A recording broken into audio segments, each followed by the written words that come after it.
आज मैं आपको अपनी उस गवाही को शेयर कर रहा हूं जो आज से 1 साल पहले मई के महीने की 5 तारीख को मेरे साथ परमेश्वर ने बतौर बरकत बांटी। मैं बहुत दिनों से दुआ कर रहा था, खुदा से दरख्वास्त करता था, खुदा बाप मुझे अपने दर्शन और अपने रोए के माध्यम से, अपने विजन के माध्यम से हमसे बातचीत कीजिए, अपने ख्वाब के माध्यम से हमसे बातचीत कीजिए। और महीनों तक ये दुआ चलती रही और हम कई बार रात और दिन खुदावन से बस एक ही बात कहते थे, खुदा बाप अपने दर्शन को दीजिए। और रोज हम दुआ करके लेट जाते थे यहीं चर्च में। आपको याद होगा पिछले साल ये समय जो मई महीना था वो कोरोना का पीरियड था, लॉकडाउन चल रहा था और हम यहां पे लेट जाया करते थे और सवेरे उठ के चले जाते थे, कुछ निराश कुछ हताश, और फिर उम्मीद के साथ कि नहीं, हम फिर खुदा के हुजूरी में दिन में बैठेंगे, रात में बैठेंगे, रात में लेटेंगे। और फिर उसी दिन की चर्चा ऐसे ही खुदा से करते रहते थे, दुआएं करते थे, खुदा की हुजूरी में जाकर अपने सर को झुकाते थे, खम करते थे। 4 तारीख की रात थी और हम बेचैन थे, गर्मी का समय था और पूरी रात हमने आंखें बंद करके जगते में गुजार दी। और तकरीबन सवेरे 4 बजे का समय था और 4 बजे बेचैनी की हालत में हम उठे। हमने कहा, खुदा बाप हमारी दुआ नहीं आप तक पहुंच रही है या आपकी आवाज हमारे कान में नहीं पड़ रही है। और मैं बेचैन हालत में नीचे उतरकर सीढ़ियों से अपने कमरे में चला गया जहां पर हमारी मेम साहब अपने बिस्तर पर करवटें बदल रही थीं, और जाके देखा तो वो जग रही थी। और हमने उनसे पूछा, आप जग रही हो? कहले हाँ, नींद नहीं आ रही। हमने कहा हमको भी नींद नहीं आ रही, बेचैनी थी।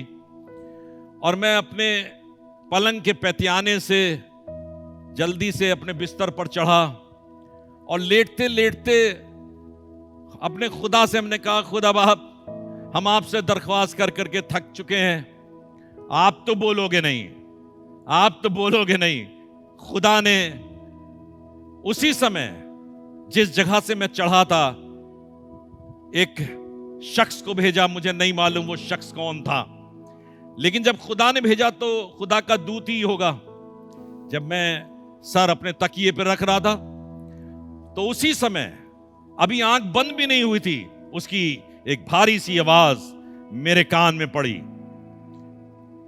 तू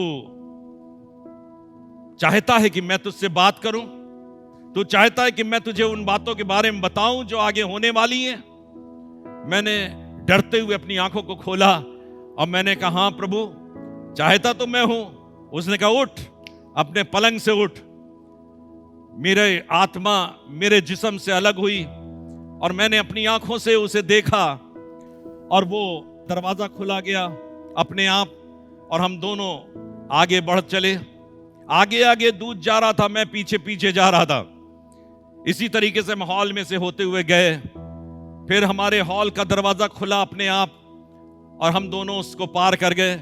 फिर बिल्डिंग का दरवाजा खुला और हम दोनों उसको भी पार कर गए। और उसके बाद हमारा सफर उस दिन शुरू हुआ। उसने हमसे कुछ नहीं कहा, मैंने उससे कुछ नहीं कहा, लेकिन हम दोनों चलते जा रहे थे।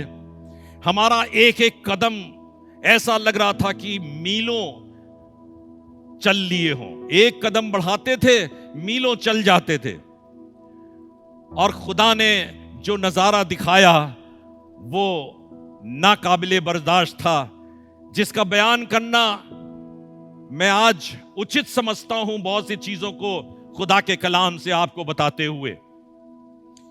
खुदा ने जो मुझे दिखाया, ढेर सारी चीजें, लेकिन सारी बर्बादी, सारे खात्मे को दिखाया। जिस तरफ नजर कर रहे थे उजाड़ ही उजाड़ था, पेड़ों पे कोई रौनक नहीं थी, वीरान मैदान पड़े हुए थे। जैसे जून के महीने में अगर आप ट्रेन से सफर कर रहे हो तो आप नजर उठाकर बाहर देखिए तो आपको कुछ भी हरियाली नजर नहीं आएगी, सूखा बंजरपन दिखाई पड़ेगा। और उस तरीके से उसने मुझे एक देश से दूसरे देश, दूसरे देश से तीसरे देश और भिन्न भिन्न किस्म के जगहों पर, भिन्न भिन्न दिशाओं में, भिन्न भिन्न कंट्रीज में उसने मुझे ऊपर से सफर कराया। और हम लोग कदम से चल रहे थे, ऐसा नहीं था कि मैं तैर रहा था, मैं उड़ रहा था, लेकिन हम कदम दर कदम आगे बढ़ा रहे थे।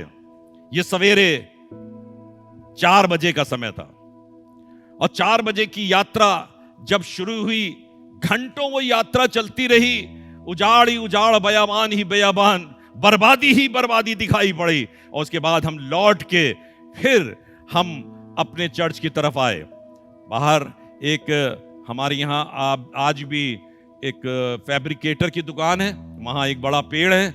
मैंने देखा उस जगह पे बड़े ढेर सारे लोग, तकरीबन 7-8 लोग, बुजुर्ग लोग बैठे हुए हैं, बड़े निराश, बड़े हताश, गोला बनाए हुए बैठे हुए हैं, शायद जिंदगी से हार चुके हैं। एक तरफ वो दूध था, दूसरी तरफ मैं खड़ा हुआ था। मेरी कुछ समझ में नहीं आ रहा था। उसकी आंखों के इशारे से मैं समझा, उसने कहा, देखा तुमने, यही तो तुम देखना मांग रहे थे। मैंने कहा, हां देखा। मुझे बताइए मेरी मेम साहब लता कहां है, वो कहां है? तब उन्होंने बताया लता भी नहीं है। ये बात सुन के मेरे कदम हिल गए, मेरे पैरों के नीचे जमीन निकल गई। मैंने कहा, सब कुछ तो मैंने अभी तक बर्दाश्त किया, सारी चीजें जो आपने बर्बादी की दिखाई मैंने बर्दाश्त की, लेकिन ये बात नाकाबिले बर्दाश्त हो रही है। कैसे होगा ये? आपने उसको क्यों बुला लिया? मैंने उससे कई सेंटेंस में कन्वर्सेशन किया, बहुत सी बातें मैंने कही उसी समय, और उसने कहा नहीं, वो नहीं है, बस इतना सुन लो। बड़ी सख्ती के लहजे में उसने मुझसे ये वाली बात कही और उसके बाद कहा, अब तुम अपने जिस्म में जाओ। तो मैं अपने जिस्म में आ गया। जैसी मेरी आत्मा मेरे जिस्म में घुसी, मेरी आंख खुल गई। वो करीब 7, 7:30 बजे का समय था। 4 बजे से लेकर 5, 6, 7, 3, 3.5 घंटे मैं उसके साथ सारी दुनिया में विचरण करता रहा। लेकिन कहने का मतलब यह है, सिर्फ बर्बादी और बर्बादी के सिवा कुछ भी नहीं। मैं रो रहा था, आंसुओं से रो रहा था, बिलक बिलक के रो रहा था। और जब मैंने देखा तकिए की तरफ, तो मेरा तकिया पूरा भीगा हुआ था, आंसुओं से भीगा हुआ था। इस बर्बादी को देख करके मैंने तुरंत अपनी आंख खोल के अपनी मेम साहब की तरफ देखा, तो वो लेटी हुई थी दूसरे बिस्तर के ऊपर। मैंने कहा, लता तुम क्या हो? उसने कहा, हाँ है। तब मैंने बताया, मैंने बड़ा खतरनाक मंजर देखा है, और मैंने सिलसिलेवार सारी चीजों को उसको बताया। और ये मैंने कहा कि खुदा ने मुझे इतनी बर्बादी क्यों दिखाई है, क्यों दिखाई है? मेरा जहन कांपने लगा और सवेरे से शाम हो गई, लेकिन मैं रोता और रोता रहा।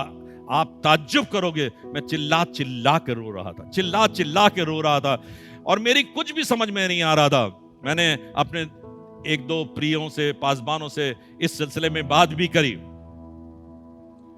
मुझे खुदा की कुछ इबारतें मिली जिनको मैं आज आपके साथ बांट लेना चाहता हूं। और मैं बताना चाहता हूं, खुदा अपने मंजरों के द्वारा, अपने दर्शन के द्वारा, अपने ख्वाबों के माध्यम से, अपने कलाम में होकर के हमसे और आपसे बातचीत करना चाहता है, हमको चिताना चाहता है, हमको बताना चाहता है कि बेटा होश में आ जाने की जरूरत है। आज भी बहुत से लोग गफलत में, धोखे में, और अपनी जिंदगी को इस दुनिया के अंदर ही का समझ लेने में सफल होते हैं। बावजूद इसके बहुत सी बातें समझाई जाती हैं, बावजूद इसके बहुत सी बातें कलाम में मुकद्दस से बताई जाती हैं, बावजूद इसके कि अंतिम समय के युग के बारे में चर्चा की जाती है, लेकिन लोग फिर भी इस बात को समझने के लिए तैयार नहीं हैं। शायद वो ये समझ रहे हैं, मैं तो हमेशा के लिए इस दुनिया के अंदर आया हूं। आपको मालूम होना चाहिए, अपनी उम्र को गिन लीजिए। मैं आपसे आज कह रहा हूं, अपनी उम्र को गिन लीजिए, कितने साल के हो गए हैं? 30 साल, 40 साल, 50 साल, 60 साल, 70 साल, 80 साल, कितने हो गए हैं? और खुदा के कलाम में लिखा है, पर मनुष्य की आयु है ही क्या? 70 साल, और अगर कुव्वत हो तो 80 साल। यह है खुदा के कलाम की हकीकत। आप जोड़िए कि कितने साल परमेश्वर ने और आपको इस दुनिया के अंदर दिए हैं। लेकिन जो खुदा ने मुझे इस दर्शन के द्वारा अंत बताया, जो किताब मुकद्दस इस बात की गवाही भी देती है कि परमेश्वर का समय निकट है, प्रभु परमेश्वर का समय निकट है। यही तो प्रचार यूहन्ना बपतिस्मा देने वाले ने किया, यही तो प्रचार खुदावंद यीशु मसीह ने किया, और यही तो प्रचार परमेश्वर के अति प्रिय चेलों ने, पतरस ने, पौलुस ने, यूहन्ना ने, इन तमाम चीजों को बावाज़े बुलंद कहा। और उस समय से लेकर आज तक यही कलाम बहुत से खादिमों के द्वारा से, बहुत से प्रचारकों के माध्यम से आज भी प्रचार किया जा रहा है। आज के कलाम का उन्माद है, day of the Lord is at hand. Day of the Lord is at hand. प्रभु का दिन निकट आ गया है। प्रभु का दिन निकट आ गया है। याद रखिएगा, यह शीर्षक, यही शीर्षक अपने आप में सब कुछ बता देने के लिए काफी है। प्रभु का दिन निकट आ गया है। खुदा के कलाम की एक इबारत पढ़ेंगे जो आपको मिलेगी यशायाह नबी की पुस्तक, उसके 13वें अध्याय के 6, 7, 8 और 9 पद के अंदर। ध्यान देके सुनिएगा, जल्दी जल्दी मुझे बताना है, इसलिए गफलत में मत होइएगा, धोखे में मत होइएगा। लिखा है यहां पर, हाय हाय करो। ऐसा लिखा है, हाय हाय करो, क्योंकि यहोवा का दिन समीप है। खुदा ने जो मुझे दिखाया, जो नजारा दिखाया, उसका क्या मतलब था? मुझे दिखाने का क्या मतलब था? मैं बार बार कह रहा हूं, खुदा बाप मुझे भविष्य के बारे में बताओ, मुझे अंतिम युग के बारे में बताओ, मुझे अपने जिंदगी के बारे में बताओ, मुझे किस तरीके से प्रचार के काम को करना है, पर किस तरीके से सेविकाई के काम को करना है। खुदा ने मुझे जो दिखाया वो कलाम मुकद्दस में लिखा हुआ है, और वो कलाम बावाज़े बुलंद दिलेरी के साथ, पुरजोर आवाज के साथ एक ही बात कह रहा है, हाय हाय करो। ऐ गफलत में खोए हुए लोगों, ऐ धोखे के शिकार लोगों, ऐ दुनिया के अंदर अपने आप को तमाम खुशियों के अंदर आलूदा करने वाले लोगों, और वो लोगों जो आगे बहुत अच्छी भी बातों की तमन्ना लगाए हुए हो, ये नहीं सोच रहे हो प्रभु का दिन निकट आ गया है। प्रभु का दिन निकट आ गया। The Lord's day is at hand. परमेश्वर का दिन निकट है। हाय हाय करो, क्योंकि यहोवा का दिन समीप है। वो सर्वशक्तिमान की ओर से मानो सत्यानाश करने के लिए आता। वो सर्वशक्तिमान परमेश्वर पिता की ओर से मानो सत्यानाश करने के लिए आ रहा है। आज बातें समझ में नहीं आ रही हैं। आज किसी को किसी के बारे में समझाओ, किसी बात के बारे में समझाओ, समझ में नहीं आता। थोड़ी देर सुनते हैं, हंस के चल देते हैं।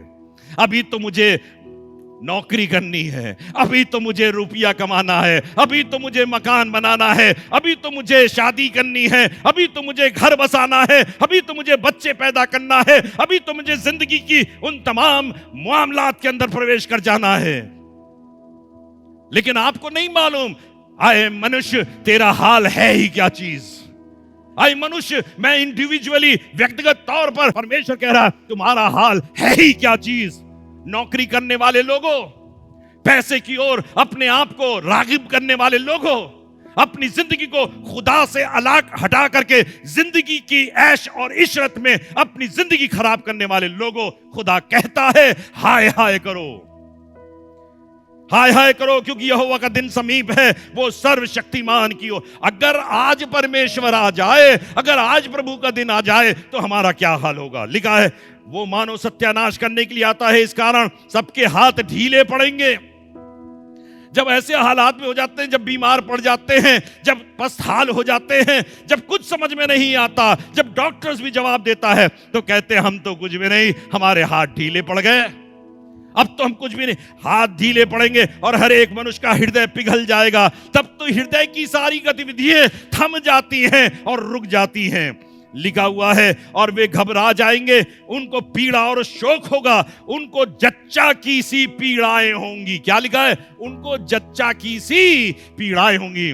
मर्दों, महिलाओं, बच्चों, जवानों, बुजुर्गों, सबसे कह रहा है तुम्हें जच्चा की सी। अभी शायद तुम सोच रहे मैं तो आदमी हूं, मैं तो मर्द हूं, मुझे इस दर्द से कोई मतलब नहीं, लेकिन खुदा के कलाम की अगर बातों की ओर अपने दिल को नहीं लगाओगे, खुदा के कलाम की ओर अपने आप को रागिब नहीं करोगे, तो खुदा कहता है तुमको ऐसा दर्द दूंगा, अभी तक तुमने बर्दाश्त कर लिया होगा लेकिन ये दर्द बर्दाश्त नहीं कर पाओगे। तुम्हें मर्द होकर जच्चा की सी पीड़ाएं दूंगा। लिखा हुआ जच्चा की सी पीड़ाएं होंगी। चकित होकर एक दूसरे को ताकेंगे और उनके मुंह जल जाएंगे। जरा सी लौ लगती है, परेशान हो जाते हैं, कह रहा मुंह जल जाएंगे। मैंने अंग्रेजी जुबान में लिखा है, this refers to redness of face because of shame for opposing God and good. शर्मिंदगी के मारे, क्योंकि आपने खुदा की बात को नहीं सुना, खुदा की कलाम की ओर तवज्जो नहीं दिया, इसलिए शर्मिंदगी होगी। मुंह पे लालिमा। जब आदमी को शर्मिंदगी होती तो क्या होता है? अगल बगल झांकने लगता है, कैसे भाग जाऊं, कैसे निकल जाऊं। शर्मिंदगी के साथ फिर लगा, देखो यहोवा के दिन बड़े रोष और क्रोध और निर्दयता के साथ आदब। देखो मेरे लोगों, प्रिय लोगों, कलीसिया के लोगों, जहान के तमाम सुनने वाले लोगों, यूट्यूब पर इस पैगाम को सुनने वाले लोगों, मैं तुमसे कह रहा हूं, देखो यहोवा का वो दिन रोष और क्रोध और निर्दयता के साथ। दया नहीं होगी, बहुत दया हो गई। आज दया का दिन है, आज अनुग्रह का दिन है, आज परमेश्वर से तौबा करने का दिन है। निर्दयता लिखा है निर्दयता के साथ आता है, क्योंकि पृथ्वी को वो उजाड़ डाले और पापियों को उसमें से नाश करे, पापियों को नाश करे। आप सोचिए हम कैसे लोग हैं, हम धार्मिकता का जीवन जी रहे हैं कि नहीं जी रहे हैं? हम पापी तो नहीं है, हम सिनर तो नहीं है। नाश कर देगा, बर्बाद कर देगा। आपको मालूम होना चाहिए खुदा का एक कलाम बेलशस्सर बादशाह के जमाने में, जो नबूकदनेस्सर बादशाह का बेटा था, राज करता था, राजा था, उसने एक बहुत बड़ी गलती करी। उसको भी मालूम था खुदा के कलाम के बारे में, उसको मालूम था खुदा ने उसके बाप नबूकदनेस्सर से कैसा व्यवहार किया। जब खुदा ने उससे कहा, वो बैल की तरह घास खाया करता था, आसमान की ओस और शबनम से उसका सर भीगा करता था, जब तक कि उसने जान न लिया कि आसमान को खुदा जमीन के बाशिंदों के अंदर राज्य करता है। जब तक उसने जान ना लिया, उसको ये मालूम था, बेलशस्सर बादशाह को अपने बाप नबूकदनेस्सर की बातें मालूम थी। मालूम होने के बावजूद उसने अपने दोस्तों, अपने यारों, अपनी बीबी, अपनी रखैलियों और अपने तमाम शासकों प्रशासकों को बुलाया चारों तरफ से और कहा, जश्न करो, जश्न करो, खूब नाचो गाओ, मदिरा पियो। और यहां तक भी वो अपने आप को संकुचित नहीं रख पाया, रोक नहीं पाया। तब उसने आदेश दिया अपने लोगों को, जाओ उन बर्तनों को ले आओ जो मेरा बाप नबूकदनेस्सर यरूशलेम के मंदिर में से चांदी और सोने के पात्र लूट कर ले आया था, उनको जरा ले आओ। अब वो कटोरे, वो तमाम चीजें लाई गई, उसने उसमें मैख्वारी करी, उसमें उसने शराब पी, खुदा का क्रोध उसके ऊपर भड़क गया।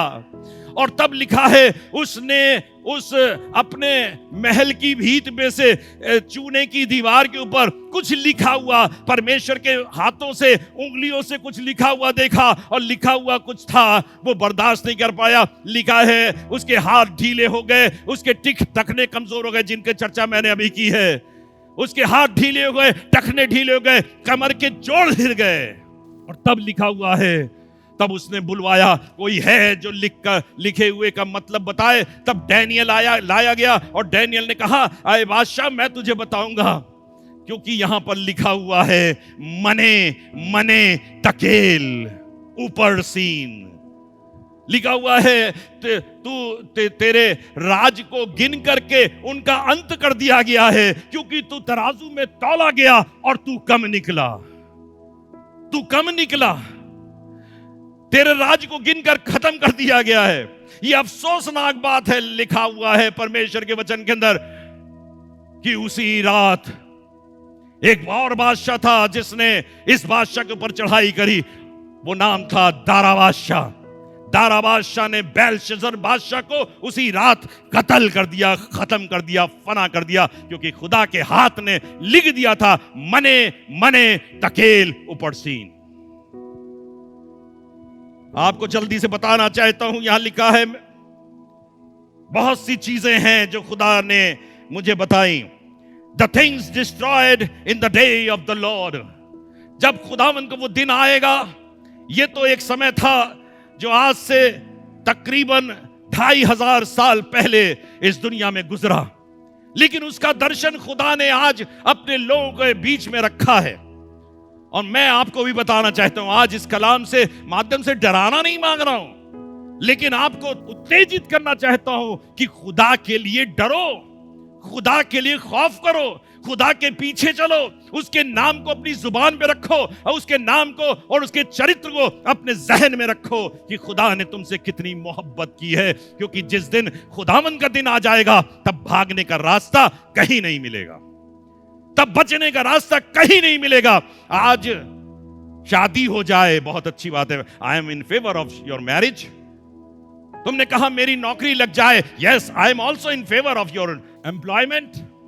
तुमने कहा मेरा मकान बन जाए पहले, yes I am in favour of your desire. तुमने कहा मेरा घर तो बच जाए, yes I am also agreeing with you. But even then खुदा का दिन निकट आ गया। तभी तो खुदा के कलाम में लिखा है, जब परमेश्वर आएगा तो शादी ब्याह नाच सारी चीजें वैसी ही हो रही होंगी। जब नूह के समय पानी से पूरा संसार नाश किया गया, तब क्या हो रहा था? सब कुछ तो वैसे ही था। जब सदोम और गमोरा के ऊपर आग नाजिल हुई, तब क्या हुआ? तब भी तो ऐसा ही था जैसे हम आज गफलत में। हमें बहुत साल जीना है, yes we also like it to live. मुझे भी अच्छा लगता है मैं और दिन जीऊं, लेकिन खुदावंद की बातों को हम अपने सोच और विचारों से टाल तो नहीं सकते। लिखा हुआ है यशायाह नबी की पुस्तक, उसके 14वें अध्याय के 12वें से 17वें पद तक बहुत सी चीजें हैं जो परमेश्वर बर्बाद करने के लिए लिखा हुआ है। यहां पर क्या क्या चीजें बर्बाद होंगी, ध्यान दीजिएगा। और ये बर्बाद होगी, ये तो अच्छी बात है। जो अभी पढ़ा रहा हूं ये तो अच्छी बात है। लिखा हुआ है हे भोर के चमकने वाले तारे। ये भोर का चमकने वाला तारा कौन है? इब्लीस, जो सारी सामर्थ से, सारे तेज से, सारे आभूषणों से, सारी संगीत से, सारी सामर्थ से मुलब्बस किया गया। इसके लिए खुदा का कलाम कह रहा है हे भोर के चमकने वाले सारे, तू कैसे आकाश से गिर पड़ा? तू जो जाति जाति को हरा देता था, तू अब कैसे काट कर भूमि पर गिराया गया है। तू मन में तो कहता था मैं स्वर्ग पर चढ़ूंगा, मैं अपने सिंहासन को ईश्वर के तारागण से अधिक ऊंचा करूंगा और उत्तर दिशा की छोर पर सभा के पर्वत पर भी विराजूंगा। मैं मेघों से भी ऊंचे स्थान पर चढ़ जाऊंगा, मैं परम प्रधान के तुल्य हो जाऊंगा। परंतु तू अधोलोक में उस गड्ढे की तह तक उतारा जाएगा।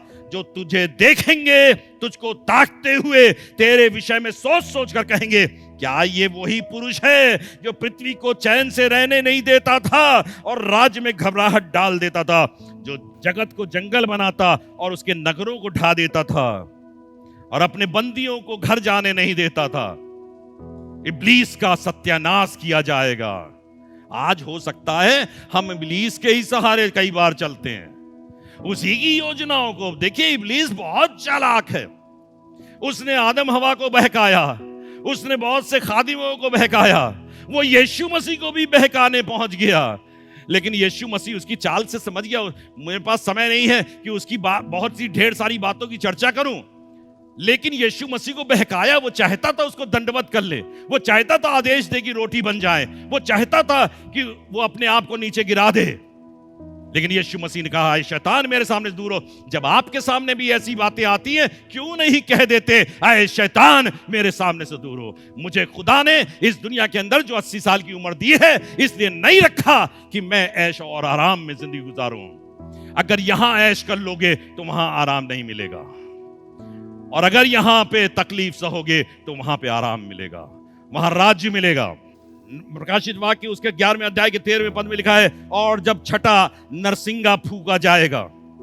जब छठा नरसिंगा फूका गया, तब खुदा के कलाम में लिखा है कि तब दो गवाह आसमान से उतरेंगे, जिनके बारे में आपको मालूम है मूसा और एलिया के बारे में चर्चा है कि किस तरीके से वो पानी रोक देते थे, किस तरीके से आग नाजिल कर देते थे, किस तरीके से पानी को उन्होंने लहू बना दिया। और ये आकर सारी जगह पर परमेश्वर के नगर में जाकर, यरूशलेम में जाकर खूब प्रचार करेंगे। लेकिन कुछ ही दिनों के बाद ये प्रचार करने का समय खुदा के कलाम में लिखा हुआ 1260 दिन। 3.5 साल इन दिनों में ये प्रचार करेंगे। और प्रचार करने के बाद अथाह गढ़े से एक जंतु छोड़ा जाएगा जो बंधा हुआ था, और लिखा हुआ है वो जंतु इन 2 गवाहों से लड़ेगा और फतेहाबी को हासिल करेगा, और वो इनको मार डालेगा, इन 2 गवाहों को मार डालेगा, और इनकी लाशें पवित्र नगर के बीच चौराहे पर पड़ी रहेंगी, वहां पर पड़ी रहेंगी 3.5 दिन तक। 3.5 साल इन्होंने गवाही दी, ये प्रचार करते रहे। लिखा है जब ये जंतु इनको मार देगा तो 3.5 दिन तक, मतलब ये 3.5 दिन तक पवित्र नगर के चौराहे पे मरी अवस्था, लिखा लोग इनको गाड़ने नहीं देंगे, लोग इनको दफनाने नहीं देंगे, और बल्कि अपने आपस के रिश्तेदारों और अपने तमाम अजीजों, अपने दोस्तों को बहना भेजेंगे, मिठाइयां भेजेंगे, जश्न मनाएंगे। अच्छा हुआ ये मार दिए गए। ये तो हाल आज हमारा और आपका भी है ना। सब कुछ जानते हुए भी फिर भी बहना भेजेंगे, खूब बहना भेजेंगे। तब लिखा हुआ खुदा के कलाम के अंदर 3.5 दिनों के बाद जब ये लोग अपनी खुशी के अंदर मशगूल होंगे, तब परमेश्वर की ओर से इनकी आत्मा वापस इनके शरीरों में लौट आएगी। और जब ये लौट आएगी और तब ये अपने पैरों के बल खड़े होंगे, लोगों के अंदर घबराहट हो जाएगी, तब वो घबराने लगेंगे। खुदा के कलाम को निकाल लीजिए, प्रकाशित वाक्य और उसके 11वें अध्याय में यहां पे इस तरीके से लिखा, जब ये अपने पैरों पे खड़े होंगे और तब स्वर्ग से एक बड़ा शब्द सुनाई देगा, यहां ऊपर आ जाओ। ये सुन के वे बादल पर सवार होकर अपने बैरियों को देखते देखते स्वर्ग पर चढ़ गए। फिर उसी घड़ी, ध्यान देके सुनिएगा, फिर उसी घड़ी एक बड़ा भूकंप हुआ। ये तुरही फूकने जाने के बाद, तुरही फूकने के बाद एक बड़ा भूकंप हुआ और नगर का 10वां भाग गिर पड़ा। और खास बात लिखी है, उस भूकंप से 7,000 मनुष्य मर गए। 7,000 मनुष्य मर गए। आगे चलते इसी के 14वें अध्याय में आ जाइए। ये सब एक ही जगह का जिक्र है, एक ही समय का, लेकिन ये जैसे छठी तुरही फूकी गई, घोड़ा निकला, 7वां कटोरा उंडेला गया, ये सारी चीजें एक ही समय की ओर इशारा करती हैं। प्रकाशित वाक्य उसके 14वें अध्याय के 9वें, 10वें और 11वें पद में लिखा है, फिर इसके बाद एक और तीसरा स्वर्गदूत बड़े शब्द से कहता हुआ आया, जो कोई उस पशु और उसकी मूर्ति की पूजा करे, आज पूजा कर रहे हैं बहुत से लोग, और अपने माथे पर, अपने हाथ पर उसकी छाप ले, वो परमेश्वर के प्रकोप की निरी मदिरा जो उसके क्रोध के कटोरे में डाली गई है पिएगा। पवित्र स्वर्गदूतों के सामने और मेमने के सामने आग और गंधक की पीड़ा में पड़ेगा। आग और गंधक की पीड़ा में पड़ेगा। आसान नहीं है, अभी थोड़ी सी गर्मी बढ़ गई है, सबकी हालत खराब है, बहुत खराब है। एसी चलाओ, एक नहीं दो चलाओ। आग और गंधक की पीड़ा में, धोखे में मत रहिए प्लीज, मेरा विशेष आपसे आग्रह है। फिर आगे 16वें अध्याय में आ जाइए। 16वें अध्याय के 18वें और 19 पद को पढ़ते हैं। यहां पे क्या लिखा है? यहां लिखा है, 7वें स्वर्गदूत ने अपना कटोरा हवा में उंडेल दिया। पहले हमने पढ़ाया था छठी तुरही फूकी गई, अब लिखा है 7वें स्वर्गदूत ने अपना कटोरा हवा में उंडेल दिया और मंदिर के सिंहासन से यह बड़ा शब्द हुआ, हो चुका। सिंहासन से ये शब्द, आज क्या हम इस बात को सुनना चाहते हैं कि हो चुका? हमको तभी चैन मिलेगा जब वो कहा जाएगा हो चुका। देखिए क्या लिखा, फिर बिजलियां चमकी और शब्द और गर्जन हुए और एक बड़ा भूकंप आया, और जब से मनुष्य की उत्पत्ति पृथ्वी पर हुई है तब से ऐसा बड़ा भूकंप कभी ना आया था। इससे उस बड़े नगर के 3 टुकड़े हो गए। ये मैं आपको चौथी बात बता रहा हूं, 3 टुकड़े हो गए। उस कौन से नगर के? यरूशलेम के 3 टुकड़े हो गए और जाति जाति के नगर गिर गए। आपने कहा यरूशलेम में होगा, और भैया यरूशलेम में कुछ भी होता रहा हमारी बला से। अभी युद्ध हो रहा था इजराइल में और हमास के बीच में, लोगों ने सुना, ठीक है अपना तो बिस्तर में सो जाओ, लेकिन हम आपको बता रहे हैं आगे क्या लिखा हुआ है। 19वें पद के अंदर यहां लिखा है, इससे उस बड़े नगर के 3 टुकड़े हो गए और जाति जाति के नगर गिर पड़े। बचेगा नहीं कोई। जाति जाति के नगर गिर पड़े। और फिर आगे सारी दुनिया के लिए लिखा है, ये नगरों के लिए लिखा है। छठी बात, और हर एक टापू, 20वां पद कह रहा हूं, और हर एक टापू अपनी जगह से टल गया और पहाड़ों का पता ना चला। हर एक टापू अपनी जगह से टल गया और पहाड़ों का पता ना चला। सारी दुनिया के बारे में यह चर्चा की जा रही है। और फिर आखिरी इसके अंदर, आकाश से मनुष्यों पर मन मन भर के होले गिरे। आखिरी बात बताऊं, 19वां अध्याय आ जाइए, इसी के 19वें अध्याय में आ जाइए और 11वें पद से देखते हैं। तब लिखा हुआ है, फिर मैंने स्वर्ग को खुला हुआ देखा और एक श्वेत घोड़ा, और उस पर एक सवार है जो विश्वास योग्य और सत्य कहलाता है, और वो धर्म के साथ न्याय और युद्ध करता है। उसकी आंखें आग की ज्वाला हैं और उसके सिर पर बहुत से मुकुट है। यीशु मसीह, बहुत से राजमुकुट हैं, और उस पर एक नाम लिखा है जिसे उसको छोड़ और कोई नहीं जानता। वो लहू छिड़का हुआ वस्त्र पहने हैं और उसका नाम परमेश्वर का वचन है। स्वर्ग की सेना श्वेत घोड़ों पर सवार और श्वेत और शुद्ध मलमल पहने हुए उसके पीछे होली। 1,44,000 वो लोग जो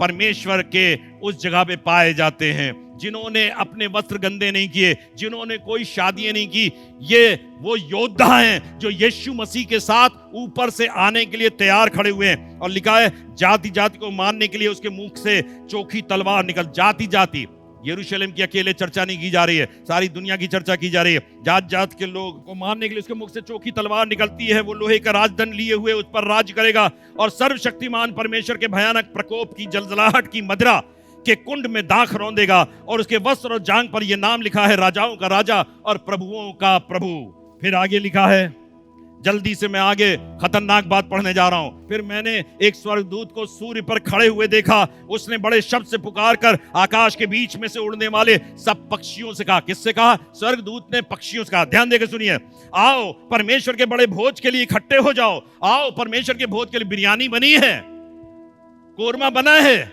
परमेश्वर के भोज के लिए इकट्ठे हो जाओ, जिससे तुम राजाओं का मांस, अरे हम तो सोचे थे मटन खाया जाएगा, हम तो सोचे थे मुर्गा खाया जाए, नहीं, राजाओं का मांस, सरदारों का मांस, शक्तिमान पुरुषों का मांस, घोड़ों का मांस, सवारों का मांस, क्या स्वतंत्र क्या दास, क्या छोटे क्या बड़े, सब लोगों का मांस खाओ। कहीं हमारा मांस तो नहीं उसमें शामिल है? आप सोचिएगा, आपका मांस तो नहीं शामिल है।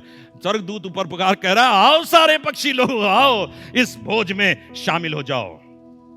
आगे लिखा है, फिर मैंने उस पशु और पृथ्वी के राजाओं, उसकी सेनाओं और घोड़े के सवार और उसकी सेना से लड़ने के लिए इकट्ठे देखा। वो पशु और उसके साथ वो झूठा भविष्यवक्ता पकड़ा गया, और उसके सामने ऐसे चिन्ह दिखाए थे जिसके द्वारा उसने उनको भरमाया था।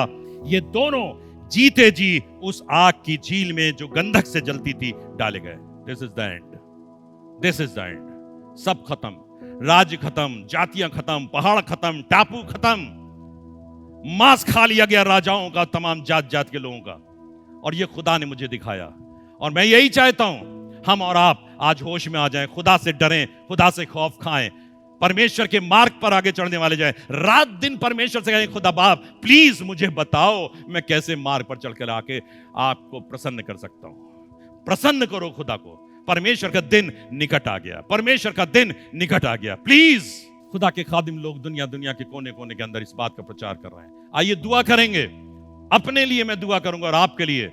खुदा से मांगिए, खुदा आपको दर्शन देगा, खुदा आपको ख्वाबों के माध्यम से बताएगा। मेरे इस ख्वाब का, मेरे इस दर्शन का कंफर्मेशन बहुत से लोगों ने किया, लेकिन ये कब होगा मुझे नहीं मालूम। परमेश्वर का दिन निकट आ गया है। आज अगर ये आत्मा तुमसे तलब कर ली जाए, ये सब कुछ किसका होगा? हमारे लिए तो हो गया। दुआ करें। खुदावंद यीशु मसीह हर एक को बड़ी बरकत दीजिए। आसमान के झरोखे खोलकर अपनी आशीषें दीजिए, अपरंपार आशीषें दीजिए। और खुदावंद जिंदगी में ये तौफीक बख्शिए कि दुनिया की गफलत से निकलकर तेरे मार्ग पर आगे चलने वाले हो सके, ताकि तेरे लिए आत्माएं जीती जाए।